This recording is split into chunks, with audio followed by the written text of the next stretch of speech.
कोल्हापुरात सावली care centre आणि भारत विकास परिषद यांच्या संयुक्त विद्यमाने दिव्यांग कृत्रिम अवयवदान शिबिराचे आयोजन करण्यात आले। या शिबिराला दिव्यांग बांधवांकडून प्रचंड प्रतिसाद लाभला।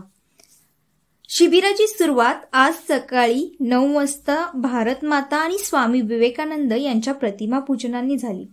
दिव्यांग बांधवांना कृत्रिम मॉड्युलेशन पद्धतीने हात पाय तसेच कॅलिपर्स देण्यासाठी मोजणी शिबिर घेण्यात आले। यामधून तयार होणारे अवयव येत्या 15 ऑक्टोबर रोजी वितरित करण्यात येणार आहे।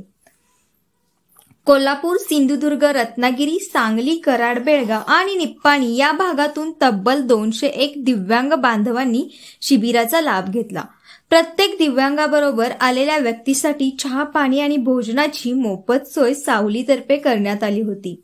नोंदणी, तपासणी आणि मापन यासाठी स्वतंत्र व्यवस्थाही केली होती। बाहेरगावहून आलेल्या दिव्यांग व त्यांच्या नातेवाईकांसाठी बस स्थानकावरून पिकअप आणि ड्रॉपची सोय उपलब्ध होती। या शिबिराचा यशस्वी आयोजनासाठी भारत विकास परिषद पुणे, सावली केअर सेंटर आणि विवेकानंद कॉलेज कोल्हापूर येथील स्वयंसेवकांनी चोख नियोजन केले होते।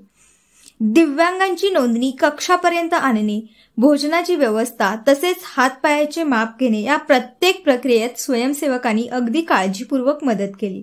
कोणत्याही दिव्यांगाला त्रास होऊ नये यासाठी विशेष लक्ष देण्यात आले होते।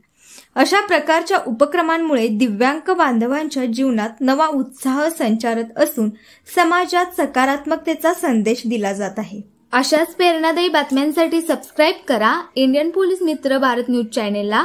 संपर्क डॉक्टर सुरेश राठोड, संपादक 9623420295।